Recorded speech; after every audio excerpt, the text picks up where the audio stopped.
First ever factory outlet Mukunda jewelleries KBHP Somajiguda Suchitra Hanamkonda Kothapet Chandanagar Khammam.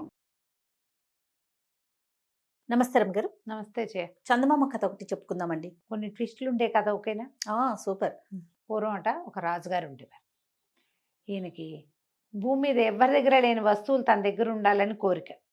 Special వస్తువులు, గొప్పవి, ఎవరికి దొరకనివి, అబ్బా అని ప్రతి వాళ్ళు ఆశ్చర్యపోయేవి. మనలో కూడా చాలా మందికి ఉంటుంది అట్లా. ఈ రాజుగారు ఎక్కడెక్కడో అద్భుతమైన వస్తువులు తెప్పించుకునేవాళ్ళు. ఈయనకి మహాద్భుత సౌందర్య రాశి అని ఒక కూతురు కూడా ఉండేది. కూతురు అందం చూసుకుని చాలా గొప్పగా ఉండేది ఆయనకి. అయితే ఆయన రకరకాల వస్తువులు తెప్పించుకునేవాడు, ఆ దేశం నుంచి ఈ దేశం నుంచి. ఈయనకి ఎప్పటి నుంచో ఒక సరదాట. అదేమిటి, నేల మీద నడిచే పడవ కావాలి ఆయనకి. చూడు వింతగా, నీళ్ళల్లో నడుస్తాయి, నేల మీద నడవటం ఏంటి చెప్పు. అయితే ప్రతి వాళ్ళు తన దగ్గరకు వచ్చిన వ్యాపారస్తుల్ని వాళ్ళని వీళ్ళని వచ్చేవాళ్ళు పై దేశాల నుంచి, నేల మీద నడిచే పడవ దొరుకుతుంది అని అడిగేవాడు.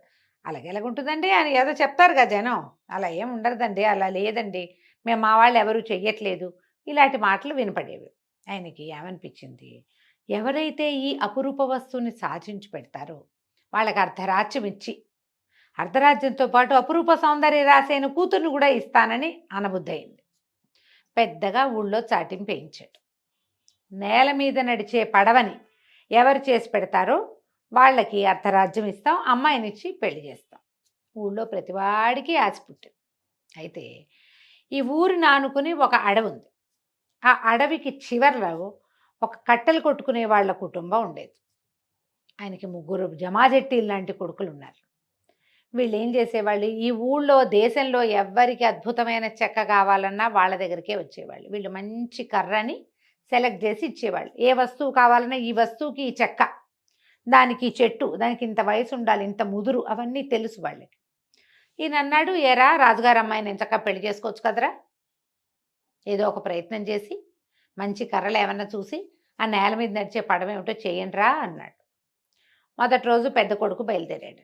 వాడు ఒక గొడ్డలు పుచ్చుకుని, వాళ్ళ అమ్మ ఏదో ఫుడ్ కట్టించి అన్నం కట్టించితే అన్నం పుచ్చుకొని వెళ్ళాడు. ఒక పెద్ద చెట్టు చూశాడు. అది చాలా వయసు ఉంది, తేలికగా ఉంటుంది, కర్ర బాగుంటుందని ఆ చెట్టు కొట్టడానికి ఉద్యుక్తుడయ్యాడు. చెట్టు కొంత మటుకు దాన్ని అంతా సైజ్ చేశాడు, కిందంతా కొంత కొట్టాడు. కొట్టాక ఎండెక్కిపోయింది. అన్నం తిని పని చేద్దాం అనుకున్నాడు. అన్నం తింటానికి కూర్చున్నాడు. ఒక నీలం రంగు పిట్ట, అదేంటి మాట్లాడే పిట్ట అని ఫేమస్. అది అది ఎట్లా పరిగెత్తుకుంటూ వచ్చి నాకు కాస్త పెట్టు, నాకు కాస్త పెట్టు అంది. అనేసరికల్లా ఆ పిట్టలకు అన్నం పెడతారా ఎవరైనా, నేనేం పెట్టను అన్నాడు. అనేసరికల్లా ఏం చేస్తున్నావు అంది. ఏం చేస్తున్నావు, నువ్వు ఇక్కడ ఏం పని చేస్తున్నావు అని అడిగింది. ఏమన్నాడు, మంచం కోళ్ళు చేయటానికి కర్ర కోసం వచ్చాను అన్నాడు. అది మంచం కోళ్ళు మంచం కోళ్ళు మంచం కోళ్ళు అని గిరగిర అక్కడక్కడే తిరుగుతూ పాటలాగా పడి వెళ్ళిపోయి, వీడేం చేశాడు, అన్నం తిని ఆ పక్కన వాగులు చేతులు కడుక్కున్నాడు, మంచినీళ్ళు తాగాడు. చెట్టు కొట్ట మొదలు పెడితే విరిగిన ఒక్కొక్క కొమ్మ ఒక్కొక్క మంచం కోడి కింద అయ్యి, ఎన్ని కొమ్మలు కింద పడ్డాయో అన్ని కొమ్మలు మంచం కోళ్ళు అయిపోయినాయి. పట్టెడు ఇంత మోపు, అన్ని మంచం కోళ్ళు మోసుకుని ఇంటికి వెళ్ళాడు. వాడికి అర్థమైంది ఇది తనతో పని కాదని. రేపొద్దున ఎవరు వెళ్తారా రాజకుమార్తెను పెళ్లి చేసుకోవడానికి అని అడిగాడు. అంటే వాడు విరమించేసుకున్నాడు. రెండో రోజు రెండో వాడు వెళ్ళాడట.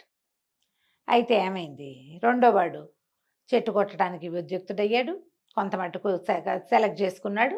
అన్నం తినడానికి కూర్చున్నాడు. మళ్ళీ వచ్చింది నీలం పిట్ట. నాకు పెట్టు, నాకు పెట్టు, కాస్త పెట్టు, కాస్త పెట్టు అని అనేసరికి అప్పటికి విసిగిపోయి ఉంటారు. పనులు మొదలు పెట్టాక ఎవరన్నా మాట్లాడితేనే చీరాకు వస్తుంది.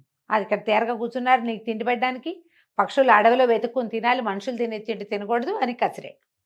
నువ్వేం చేస్తున్నావు, ఏం చేస్తున్నావు అని అడిగింది. చలకవాలు చేస్తున్నానని చెప్పాడు. ఇతను చెట్టంతా కొట్టాడు. కొన్ని 100 చలకవ్వాలు పడ్డాయి కింద. చల్లకవ్వం అంటే ఏమిటి, మజ్జిగ చేసేది. మజ్జిగ కవ్వం, చల్లకవ్వమే దాని పేరమ్మా. ఒకవేళ మీకు ఎవరికైనా ఈ పేరు తెలియకపోతే అథెంటిక్ తెలుగు నేమ్గా దీన్ని తెలుసుకోండి.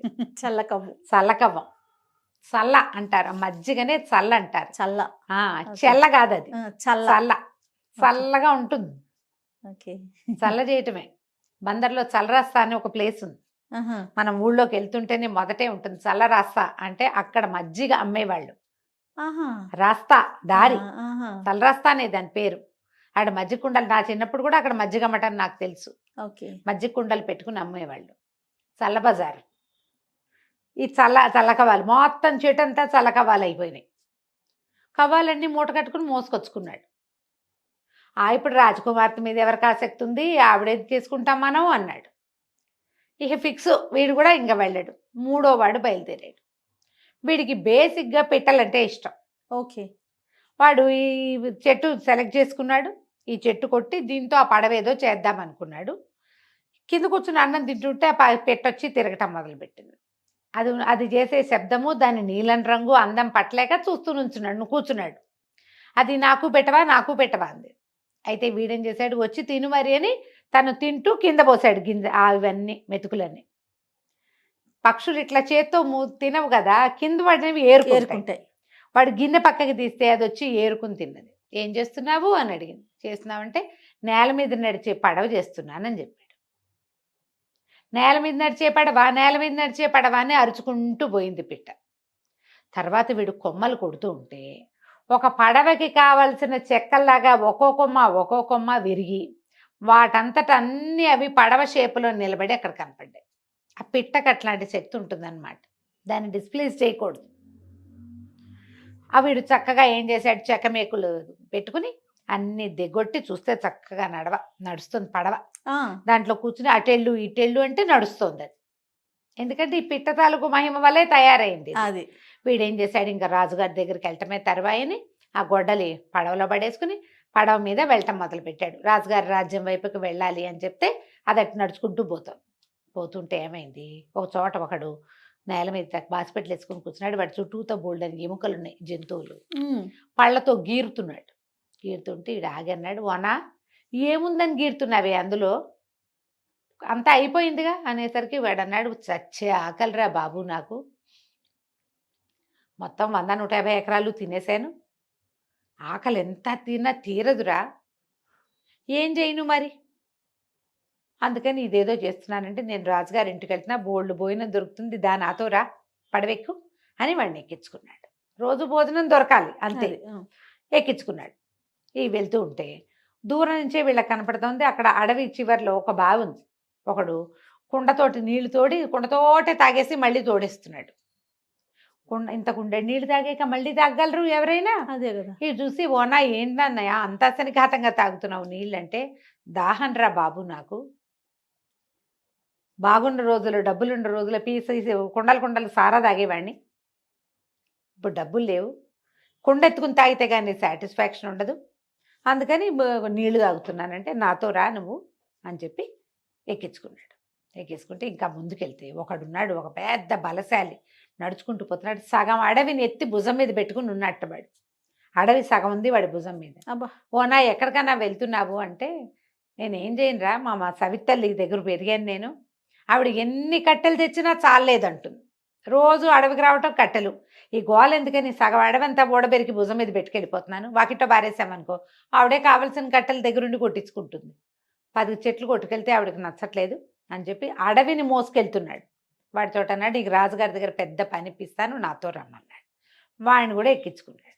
ముందుకెళ్తే ఒకడు పొడుగ్గా ఉన్నాడు, వాటిలో ఉఫ్ అని ఊతున్నాడు, పైకి గాలి ఊతుంటే వీళ్ళు పడవాపారు. ఏంటన్నా ఊతున్నావు, ఏం చేస్తున్నావంటే, మా చేలల్లో మా ఊర్లో పొలాలందరం మేము కోసాం, పొలము కోసాక నూర్పిళ్ళు అవ్వలేదు, వాన వస్తుందని పురోహితుడు చెప్తున్నాడు, అందుకని ఏం చేస్తా అంటే గొట్టం పెట్టి మేఘాలని అవతలికి జరుపుతున్నాను. ఊతున్నాడు మేఘాలని వాడు, వర్షం పడకుండా అవతలికి ఊదేస్తే మా నూర్పిళ్ళు అయ్యాక మళ్ళీ వస్తాయి, అందుకని ఊదుడుగాడు, మబ్బులు ఊదేవాడు. ఆ మబ్బుల్ని ఊదేస్తున్నాను అని చెప్పాడు. ఒక పొడుగాటి గొట్టం పెట్టుకుని ఉఫ్ అని ఊతున్నాడు. మబ్బులు కదులుతున్నాయి, కనపడుతున్నాయి వీళ్ళకి. ఓ అన్న, నువ్వు భలే గట్టివాడివిరా, నువ్వు రా మా బండిలో అని చెప్పి ఆ పడవ ఎక్కించుకున్నాడు. ఈ 4 మనుషుల్ని ఎక్కించుకుని ఈ కట్టెలు కొట్టేవాడి ఆఖరి కొడుకు రాజుగారి దగ్గరికి పోయాడు. రాజుకు అప్పచెప్పాడు. ఆ రాజుగారు ఆశ్చర్యపోయాడు, ఏమిటిది పడవే అని ఎక్కి కూర్చుని అటెళ్ళు ఇటెళ్ళు అంటే అది నేల మీద చక్కగా నడుస్తోంది. తర్వాత ఒక కర్ర పెట్టి తోస్తే ఏ పక్కకు కావాలంటే ఆ పక్కకి తిరుగుతోంది. అక్కడి నుంచి నీళ్ళల్లో నడుస్తుంది అంటే నీళ్ళలోనూ నడుస్తుందంట అన్నారు. తీసుకుపోయి మా నీళ్ళల్లో దింపారు. అది నీళ్ళల్లో చక్కగా తెడ్లేస్తే నడుస్తోంది. ఆయన చాలా సంతోషించాడు. మరి పెద్ద బహుమతి ఇస్తాను, తీసుకుని వెళ్దువు కానీ అన్నాడు. అనగానే వీడు ఆశ్చర్యపోయాడు. అదేంటండి, మీ అమ్మాయిని ఇచ్చి పెళ్లి చేస్తాము, అర్ధరాజ్యం ఇస్తామన్నారు కదా అనేసరికి, అన్నామనుకో దానికి వేరే ఆలోచన ఉందన్నాడు. ఇంకేంటి, కట్టెలు కొట్టేవాడి కొడుక్కి పిల్లని ఇవ్వడం ఇష్టం లేదు. వీడు చూస్తే మరి బైతులా ఉన్నాడు. బయటవాడికి ఇంత అందగత్తెను ఎట్లా ఇస్తాం పిల్లని, అందుకని ఇవ్వబుద్ధి లేదు. వాడికి ఇంత డబ్బు ఇచ్చి పంపించేద్దాం అనుకుంటున్నాడు. కుర్రాడు అన్నాడు, ఏమిటి అడ్డంకి ఏముందో చెప్పండి మీకంటే. అది కాదు, మేము 6 నెలలకు సరిపడా సంబారాలన్నీ కొని కొట్లు గదులన్నీ నింపాం. పెళ్లి చేయాలంటే పాత సరుకులతో పెళ్ళేటా చేస్తాం, ఆ సరుకు అంతా ఖర్చు అయ్యాక కొత్త సరుకు తెప్పించి పెళ్లి చేయాలి. 6 నెలలు పడుతుంది, నువ్వు వెళ్ళిరా అన్నాడు. అనేసరికి వీడన్నాడు, ఓ అదో పెద్ద పనే ఏమిటండి, మీకు సరుకు అయిపోవాలి అంతే కదా అని, ఓ పెద్దన్న ఇట్రా అని ఆ తినేవాడు ఉన్నాడు కదా, వాడికి ఆ కొట్టు గదులు చూపించాడు. ఇందులో ఉన్న సంబారాలని వండించుకుని తినే అన్నయ్యని ఇష్టం. వాడు ఒక్క రోజులో మొత్తం 6 నెలలకు సరిపడా తిండి తినేసాడు. మర్నాడు పొద్దున వచ్చాడు, కొట్లు గది ఖాళీ, మీరు కొత్త సంబారాలు తెచ్చుకోవచ్చండి, పెళ్లి చేసుకోవచ్చు, పెళ్లి చేసేస్తే పిల్లని తీసుకెళ్ళిపోతానన్నాడు కట్టెలు కొట్టే అబ్బాయి. రాజుకు నచ్చల, ఏం చేయాలో తెలియలే. అదేముంది, తిండి ఒకటే కాదు కదా, సంవత్సరానికి సరిపడా సారా పీపాలు నిలవబెట్టాం, పెళ్ళి అనగానే కొత్త ద్రాక్షరసం చేయించాలి, ఈ సారా అంతా ఇప్పుడు ఖర్చు అవ్వాలి, దానికే ఉంది, మన దగ్గర ఇంకోడు ఉన్నాడని రెండో వాడి అన్నయ్యని, తాగే అన్నయ్యని తీసుకుపోయి పంపించాడు. వాడు బ్రహ్మాండంగా మొత్తం పీపాల సారా అంతా తాగేసి, ఆహాహా ఇవాళ పండగలాగా ఉందిరా తమ్ముడు, ఎప్పుడూ చిన్నప్పుడు తాగాను ఇంత ఎక్కువ, చాలా బాగుంది, నీ పెళ్ళికి ద్రాక్షాసవం చేస్తే అది కూడా రుచి చూస్తానే అని బ్రేవని తేంచుకుంటూ పోయాడు.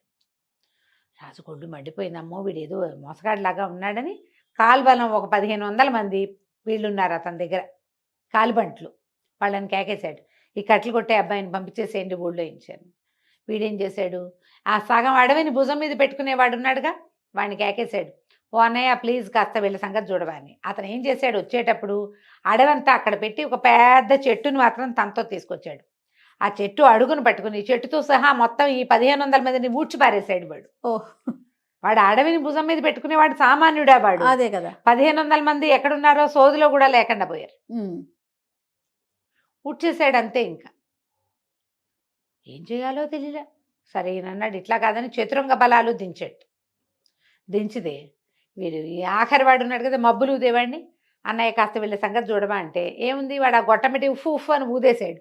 ఎవరి దగ్గరకు వస్తే వాళ్ళందరినీ ఊదిపారేయటమే. మొత్తం జనమంతా అవతలకి వెళ్ళిపోయారు, ఏనుగులతో సహా దొర్లు వెళ్ళిపోయినాయి. మబ్బుల్నే ఊదేవాడికి ఏనుగులేం లెక్క. రాజు ఆశ్చర్యపోయాడు, అమ్మో వీడితో చాలా కష్టం, వీడు ఏదైనా చేసేలాగా ఉన్నాడంటే. మంత్రులు అన్నారు, ఎందుకు వచ్చిన తలకైనప్పండి, మీరు అడిగిన విచిత్రమైన వస్తువుని పట్టుకొచ్చాడు అంటే వీడు ఏదైనా చేయగలడు.